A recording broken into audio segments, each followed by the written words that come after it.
शेतकरी मित्रांनो नमस्कार. तुम्ही पाहता शेतकरी गाथा हे यूट्यूब चॅनल.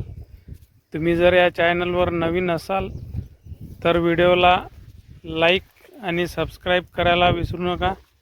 सोबतच बेल आयकन घंटीचे बटन दाबा, जेणेकरून तुम्हाला नवीन व्हिडिओविषयी माहिती मिळेल.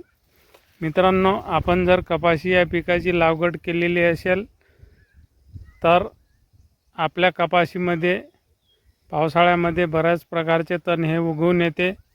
तर आपण तण नियंत्रणासाठी कोणते तणनाशक वापरू शकता, आज आपण या व्हिडिओमध्ये पाहणार आहोत. तर मित्रांनो, आपण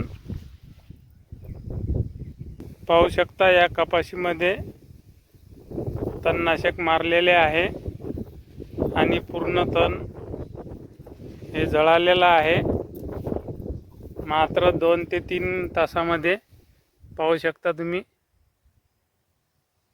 आणि या भागामध्ये पाहू शकता आपण दुसरे तणनाशक वापरलेले आहे, ते तण अजून जळालेलं नाही आहे. पाहू शकता तुम्ही. मित्रांनो, तुमच्या कपाशीमध्ये कोणतेही गवत असू द्या, लांब पानाचे, गोल पानाचे, दुधी, केना, कोणतेही गवत असेल तर पूर्ण हे 2 ते 3 तासामध्ये जळून जाईल. तर मित्रांनो, आपण या कपाशीमध्ये कोणत्या तणनाशकाची फवारणी केलेली आहे, आज आपण या व्हिडिओमध्ये पाहणार आहोत. मित्रांनो, या फटीमध्ये आपण ग्रामोझोनचा वापर केलेला आहे. 15 लिटरच्या पंपासाठी 60 ते 70 ml याचा वापर केलेला आहे. तुम्ही पाहू शकता हा जो केना आहे पूर्ण जळालेला आहे आणि लांब पानाचे गवतसुद्धा जळालेलं आहे 2 ते 3 तासामध्ये. आणि या भागामध्ये ग्लायसोसेटचा वापर केलेला आहे. राऊंडअप 15 लिटरच्या पंपासाठी 70 ml याचा वापर केलेला आहे.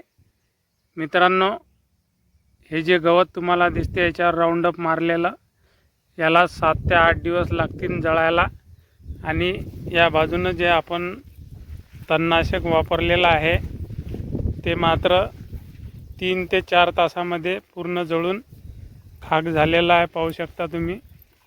तुमच्या कपाशीमध्ये जर असं तण असेल 4 ते 5 इंचाचं, तर याला कांडी नसल्यामुळे हे जे गवत आहे हे पूर्ण जळून जाते, पुन्हा हिरवं होत नाही. तुम्ही पाहू शकता पूर्ण जळालेलं आहे.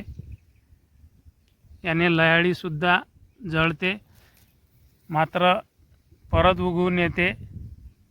बाकीचे जे गवत आहे ते परत येत नाही, त्याला फुटवे फुटत नाही. मित्रांनो, या तणनाशकाचा वापर करताना तुमच्या कपाशीच्या खोडावरती ग्रामोझोन हे उडू देऊ नका, नाहीतर तुमचे असे कपाशीचे खोड जळून जाईल. किंवा पानावर जर उडला तर असे पानं जळतात. याच्यामुळे खोळावर आणि कपाशीवर उडू देऊ नका. हे नॉन सिलेक्टिव्ह तणनाशक आहे. मित्रांनो,